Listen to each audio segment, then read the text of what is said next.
ఆరోగ్యాభిలాషులందరికీ నా హృదయపూర్వక నమస్కారములు. ఆకలి వేసినప్పుడు ఆహారం తినటం అనేది ఆరోగ్య లక్షణం. మనం ఒకసారి మన కొరకు ఆహారం తిన్నప్పటికీ మళ్ళీ ఆకలేసే సమయం వరకు మధ్యలో ఆగకుండా తోటివారి కోసమో, మర్యాద కోసమో, కాలక్షేపాని కోసమో మధ్యలో ఏదో ఒకటి మళ్ళీ తింటూ ఉంటాం. కాస్త నోరు మాటికి మాటికి ఆడిస్తూ ఉంటాం. దీన్నే ఇంగ్లీష్లో బింజ్ ఈటింగ్ అంటారు. మాటి మాటికి తింటాం, మధ్య మధ్యలో ఏదో ఒకటి ఆడించటం అనేది ఏమవుతుందిలే అని మనకు కాస్త టైంపాస్ కోసం, ఫ్రెండ్స్ కోసం, మర్యాద కోసం ఏదో ఒకటి అట్లా పడేయటం వల్ల పొట్టలో పెరాలసిస్ లాంటిది, గ్యాస్ట్రోపెరీసిస్ అంటారు, ఈ సమస్య వస్తుంది. ఇది 75% మందికి ఈ సమస్య ఉంటుంది, వస్తుంది అని సైంటిఫిక్గా నిరూపించారు. నేను ఎప్పుడు అసలు ఇట్లాంటి నోరు ఆడించొద్దంట. అప్పుడు నేను 30 ఏళ్ల నుంచి నా అలవాటు ఏంటంటే ఒక్కసారి తిని చేయగడుక్కున్నాను అంటే పొక్కులను చూసేస్తే మళ్ళీ ఆకలేసి కడుపు మెలికలు తిరిగి ఎలికలు రంకెలేస్తాయి అంటారు. అంత బాగా ఆకలేసాక ఫుడ్ తిన్నాను. ఈ మధ్యలో రోజుకు 2 సార్లు తింటాను కదా, దేవుడు ప్రసాదం పెట్టిన తీర్థం ఇచ్చిన ఈ 30 ఇయర్స్ నుంచి నేను ఒక్కసారి కూడా నోరు ఆడించున్నానండి. అంటే ఎంత సౌకర్యంగా ఉంటుంది. ఎట్లా ఉంటాయి మధ్యలో ఆడించినప్పుడు ఎంత గ్యాసు, త్రేనుపులు అసౌకర్యంగా పొట్టలో ఉంటుందో స్పష్టంగా నేను స్టడీ చేసి చూసుకున్నా. కానీ నేను ఎన్నోసార్లు చెప్తుంటాను అసలు నోరు మధ్యలో ఆడించొద్దు అని. మీలాంటి వారు మామూలుగా నేను చెప్తే ఎక్కదు కదా, సైంటిఫిక్గా ప్రూవ్ చేసి ఏమైనా చెప్తే ఎక్కుతుందని ఈరోజు బింజ్ ఈటింగ్ వల్ల గ్యాస్ట్రోపెరీసిస్ అంటే పొట్టలో పెరాలసిస్ లాంటి లక్షణాలు, కండరాలు వచ్చేస్తున్నాయని వాళ్ళు నిరూపించారు. ముఖ్యంగా ఎవరు నిరూపించారో తెలుసా? హార్వర్డ్ మెడికల్ స్కూల్ వారు మరియు వరల్డ్ హెల్త్ ఆర్గనైజేషన్ వారు సంయుక్తంగా కలిసి చేసిన పరిశోధన అన్నమాట. ఇది 2012 సంవత్సరంలో 24,124 మంది పైన పరిశోధన చేశారు దీన్ని. అంటే మధ్య మధ్యలో ఆడించటం, బింజ్ ఈటింగ్ వల్ల గ్యాస్ట్రోపెరీసిస్ అంటే గ్యాస్ట్రిక్ పెరాలసిస్ లాంటిది వస్తున్నదని 75% మందికి ఈ ట్రబుల్ పొట్టలో వస్తున్నది మధ్య మధ్యలో తినటం వల్ల. అసలు గ్యాస్ట్రిక్ ట్రబుల్స్ అన్నిటికీ కారణం ఇది అని వాళ్ళు నిరూపించారు. దీనికి వైద్యం ఏం చేయలేకపోతున్నది, మందులు ఏం చేయలేకపోతున్నాయి, మనుషులు మారటం తప్ప అని వాళ్ళు ఇచ్చారు పరిశోధనలో. మరి ఏమవుతుంది మీకు అర్థమయ్యేటట్టు కాస్త చెప్పాలంటే, బింజ్ ఈటింగ్ వల్ల మనం ఒకసారి ఆహారం తిన్నాం అనుకోండి, దాన్ని అరిగించటానికి పొట్టలో హైడ్రోక్లోరిక్ యాసిడ్, గ్యాస్ట్రిక్ జ్యూసెస్ అనే రసాలు వస్తాయి. మనం తిన్న ఆహారం వెళ్ళి పొట్ట సంచిలో పడింది. మన పొట్ట కెపాసిటీ 2 లీటర్ల సంచి అంటే మిక్సీ జార్ అనుకోండి. ఆ జార్ లోపల ఇట్లా పడుతుంది. అరిగించటానికి ఉత్పత్తి అయ్యే హైడ్రోక్లోరిక్ యాసిడ్, గ్యాస్ట్రిక్ జ్యూసెస్, అంచులమ్మట వచ్చే కొంత జిగురు, కొన్ని ఎంజైమ్స్ ఇవన్నీ ఉత్పత్తి అవుతాయి. ఆహారము ఈ రసాలు సవ్యంగా కలవాలి. మనకు కూడా చూడండి, కూర గిన్నెలో వేసేస్తాం, మంట పెడతాం, మూత పెడతాం, అలాగే ఉంచేస్తే అడుగు దొడుకుతుంది, పైది సరిగా ఉడకదు. మరి కూర సమానంగా ఉడకాలంటే ఏం చేయాలి? గరిటె పెట్టి కలపాలి. పిండి సమానంగా నలగాలంటే ఒక చేత్తో రుబ్బుతుండాలి, ఇంకో చేత్తో ఎగేస్తూ ఉండాలి. అలాగే మన పొట్టలో కూడా రసాలు, ఆహారాలు సరిగా కలవటానికి మరి గరిట, తిడ్డు కానీ ఎగేయటానికి ఇంకేమి లేవు కదా. మన పొట్టే నిమిషానికి సుమారుగా 3-4 సార్లు కదుపుకుంటూ ఉంటుందన్నమాట. తరంగాల్లాగా కదలికలు వస్తాయి మన పొట్టలో, వేవ్స్ లాగా. చూడండి ఎలా వస్తున్నాయో. చూడండి, ఇట్లా అవ్వటం వల్ల అంచునున్న జీర్ణాది రసాలు లోపలికి వెళుతున్నాయి, లోపలున్న ఆహారాలు అంచుకు వస్తున్నాయి. ఇలా ఆహారాన్ని కదుపుకోవటానికి న్యాచురల్గా వచ్చే కదలికలు, వీటిని న్యాచురల్ పెరిస్టాల్టిక్ మూమెంట్స్ అంటారనమాట.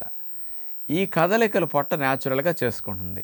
ఆహారం అరిగేటప్పుడు పొట్టలో ఉండే కండరాలు ఈ రకమైన తరంగాల ద్వారా ఆహారాన్ని అరిగించే పని చేసి, ఆహారం అరిగిన తర్వాత ఈ కదలికలు మళ్ళీ మారతాయి. చూడండి, పొట్ట అడుగు భాగాన్ని, ఈ పొట్ట అడుగు భాగంలో ఉండే ఈ పైలోరిక భాగం ముఖ్యంగా కదలికలను మార్చి నలిగిన అరిగిన ఆహారాన్ని కిందకి చిన్న ప్రేగుల్లోకి, డియోడినం అంటారు. ఇక్కడ ఒక మూత ఉంది పొట్టకి డియోడనికి, చిన్న ప్రేగు మధ్యలో, పైలోరిక్ స్పింక్టర్ అంటారు.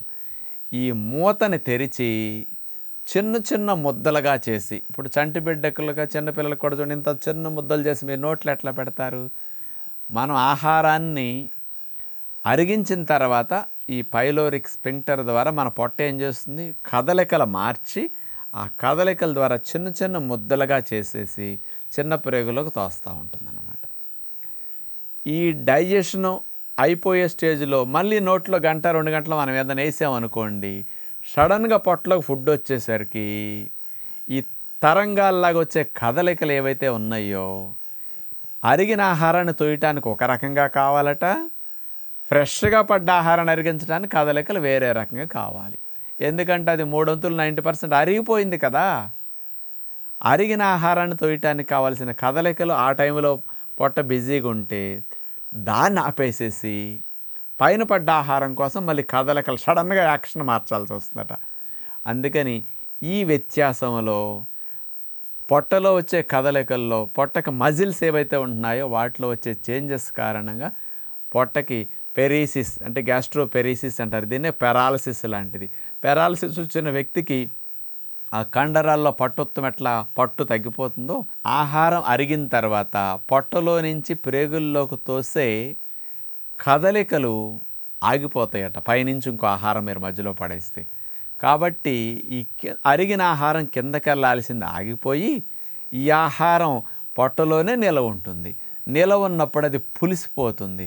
పులిసి ఎక్కువ గ్యాస్ని రిలీజ్ చేయటం, పులిసి ఎక్కువగా దానివల్ల యాసిడ్ రిఫ్లక్స్ ఎక్కువగా రావటం ఇట్లాంటివన్నీ జరుగుతుంటాయి అన్నమాట. ఆల్రెడీ మళ్ళీ పొట్టలో కొత్తగా ఆహారం పడేసరికి దీనికి మళ్ళీ యాసిడ్లు గ్యాస్ట్రిక్ జ్యూసెస్ ఎక్కువ రావాలి. అవన్నీ అరిగిన ఆహారానికి మళ్ళా కలుస్తాయి. అందుకని ఫుడ్ యాసిడిక్గా ఎక్కువైపోతుంది. అందుకని ఇలాంటి ఫుడ్ ప్రేగుల్లోకి వెళితే ప్రేగుల్లో కూడా కాస్త అల్సర్స్ రావడానికి కారణమవుతుంది. అంచేత ఈ పొట్ట అంచులమ్మట ఉండే కదలికలకి సంబంధించిన కండరాలు ఏవైతే ఉన్నాయో వాటి యొక్క ఎఫెక్ట్ ఎక్కువ అవుతున్నది, వాటి మూమెంట్ మారుతున్నది. కాబట్టి అవన్నీ కూడా డిస్టర్బ్ అవటం వల్లే ఈ గ్యాస్ట్రోపెరీసిస్ అనేది వస్తున్నది. దీనివల్ల జీర్ణకోశ సంబంధమైన సమస్యలు అతిగా వస్తున్నాయి అనేది సైంటిస్టులు నిరూపించారని మరొక పరిశోధన కూడా దీని మీద చేశారు.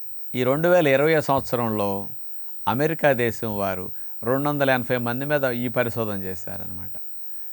డిపార్ట్మెంట్ ఆఫ్ గ్యాస్ట్రోఎంట్రాలజీ మరియు department of psychiatry, MS general hospital బోస్టన్లో ముఖ్యంగా ఈ పరిశోధన చేశారనమాట. మరి ఇవన్నీ కూడా మధ్యలో ఆడించడంలో వచ్చే నష్టాలని ఎన్నో పరిశోధనలు కూడా చేసిన తర్వాత కూడా క్లియర్గా తెలుస్తుంది కదా. ఎవరికి వాళ్ళకి వ్యక్తిగతంగా చేసినా తెలుస్తుంది. అందుకని ఉదయం తింటే మళ్ళీ మధ్యాహ్నం మీరు సలాడ్స్, ఫ్రూట్స్ లాంటివి, న్యాచురల్ ఫుడ్స్ లాంటివి, హాఫ్ బాయిల్ లాంటివి తింటే 40 minutes to 60 minutes 65 minutesలో అరిగిపోతాయి. అదే పొట్టలు అరిగిపోయి కిందకి వెళతాయి. అదే నూనె వేసిన ఆహారాలు, జంక్ ఫుడ్స్ లాంటి, ఫాస్ట్ ఫుడ్స్ లాంటివి తీసుకుంటే 2 గంటల నుంచి 3 గంటల సేపు పొట్టల ఆహారాలు ఉంటాయి. ఎక్కువసేపు ఆహారాలు ఉన్నాయని ఎక్కువ యాసిడ్లతో కలిసి రియాక్షన్ ఎక్కువ పొలుస్తాయి. ఎక్కువ రియాక్షన్ వల్ల మంటలు కలిగిస్తుంటాయి అన్నమాట. పైగా ఇది అరగకుండానే మధ్యలో ఇంకోటి వేయటం వల్ల ఇలాంటి డిస్టర్బెన్స్లు ఎక్కువ వచ్చేస్తుంటాయి.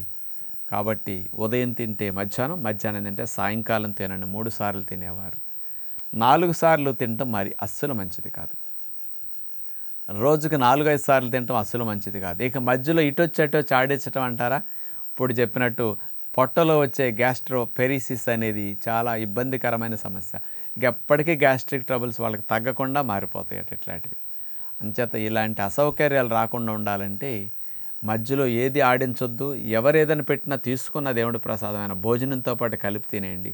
రోజుకు 2 సార్లు, రోజుకు 3 సార్లు నోరు తెరవటం, ఆడించడం అనేది చాలా మంచి హ్యాబిట్, అలవాటుగా మీరు చేసుకోగలిగితే జీర్ణకోశ సంబంధమైన సమస్యలు ఇలాంటివి రాకుండా రక్షించుకోవచ్చని విజ్ఞప్తి చేస్తూ నమస్కారం.